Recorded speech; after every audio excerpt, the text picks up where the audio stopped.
Hello everyone. Class 5 chapter 7 डाकिये की कहानी कुंवर सिंह की जुबानी। पहला पेज हमारा जो है कंप्लीट हो गया था। अब हम दूसरे पेज पे रीडिंग करेंगे। आप जहाँ काम करते हैं वहाँ आपके अलावा और कौन कौन है? क्या आपको डाकिया ही कहकर बुलाते हैं? अब फिर उनसे क्वेश्चन किया गया कि आप जहाँ काम करते हैं आपके अलावा वहाँ कौन कौन है और क्या आपको डाकिया ही कहकर बुलाते हैं? तो फिर कुंवर सिंह जो है आंसर देते, पहले मैं भारतीय डाक सेवा में ग्रामीण डाक सेवक था। उन्होंने बोला कि पहले मैं भारतीय डाक सेवा में जो ग्रामीण डाक सेवक था, अब मैं पैकर बन गया हूँ। अब उन्होंने क्या, मैं पैकर मतलब मैं पैकिंग करने वाला बन गया हूँ, पर हूँ वही नीली वर्दी वाला डाक सेवक। लेकिन तो मैं वही नीली वर्दी वाला डाक सेवक हूँ। डाक सेवक को करना क्या क्या होता है? फिर उन्होंने क्वेश्चन किया तो उन्होंने आंसर दिया, मुझे बहुत कुछ करना होता है। उन्होंने कहा कि मुझे बहुत कुछ करना होता है।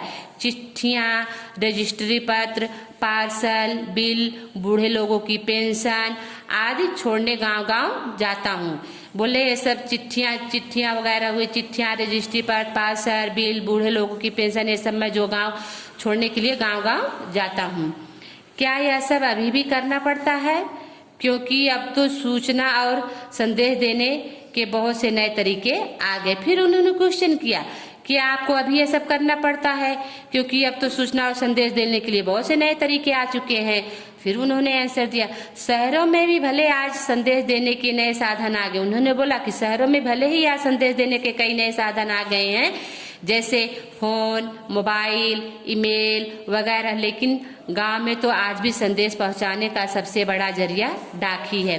फिर उन्होंने बोला कि गांव में जो संदेश पहुंचाने का सबसे महत्वपूर्ण जरिया क्या है? डाक ही है। इसलिए गांव में लोग डाकिये का बड़ा आदर और सम्मान करते हैं।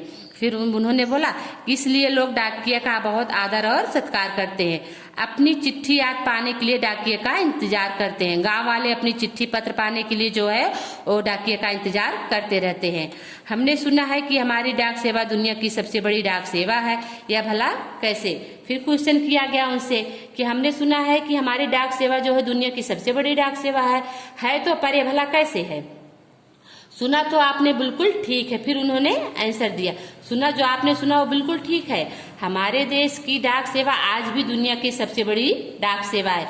ये हमारे देश की जो डाक सेवा है दुनिया की आज भी सबसे बड़ी डाक सेवा है और सबसे सस्ती भी है। ये महंगी नहीं है, सबसे सस्ती भी है। केवल 5 रुपए में देश के किसी भी कोने में हम चिट्ठी भेज सकते हैं। इसको भेजने के लिए केवल 5 ही रुपए लगते हैं और हम कहीं भी ये चिट्ठी जो है भेज सकते हैं। पोस्ट कार्ड तो केवल 50 पैसे का ही होता है और पोस्ट कार्ड तो केवल उससे भी कम, केवल 50 पैसे का ही होता है। यानी 50 पैसे में भी हम देश के हर कोने में अपना संदेश भेज सकते हैं। उन्होंने बोला कि हम 50 पैसे में देश के हर कोने में अपना संदेश मैसेज जो है भेज सकते हैं। आपको अपनी नौकरी में मजा तो बहुत आता होगा। फिर उनसे क्वेश्चन किया गया। क्वेश्चन किससे किया गया? कुंवर सिंह से किया गया कि आप जो नौकरी करते हैं उसमें आपको तो बहुत मजा आता होगा। फिर वो आंसर दे रहे, मुझे अपनी नौकरी बहुत अच्छी लगती है। उन्होंने कहा मैं जो नौकरी करता हूँ वो मुझे बहुत अच्छी लगती है। जब मैं दूर नौकरी करने वाले सिपाही का मनी ऑर्डर लेकर उसके घर पहुँचता हूँ तो उसके बूढ़े माँ बाप की खुशी भरा चेहरा देखते ही बनता है। वो बोलते हैं जब मैं दूर नौकरी करने वाले सिपाही का मनी ऑर्डर लेकर उनके घर पे जाता हूँ तो जो उनके घर पे उनके बूढ़े माँ बाप होते हैं उनका खुशी भरा चेहरा देखकर मुझे बहुत आनंद आता है, बहुत मुझे प्रसन्नता होती है।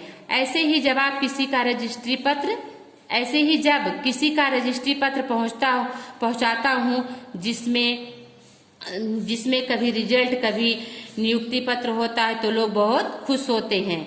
जैसे बूढ़े दादा बूढ़ी नानी को पेंशन के पैसे मिलने पर बहुत खुशी होते हैं। 6 महीनों तक वे मेरा इसके लिए इंतजार करते हैं और जो बूढ़े दादा दादी नानी होते हैं 6 महीने के लिए मेरा इंतजार करते हैं कि अब डाकिये वाला लेके आएगा मेरे पेंशन का पत्र। हिमाचल में बूढ़े लोगों को पेंशन हर 6 महीने के बाद इकट्ठा दी जाती है। हिमाचल में क्या है, बूढ़े लोगों को हर महीने पेंशन नहीं दी जाती, उनको 6 महीने के बाद इकट्ठी जो है पेंशन दी जाती है। बस बच्चों अब यहीं तक, फिर आगे के वीडियो में आपको फिर समझाएंगे। Okay bye.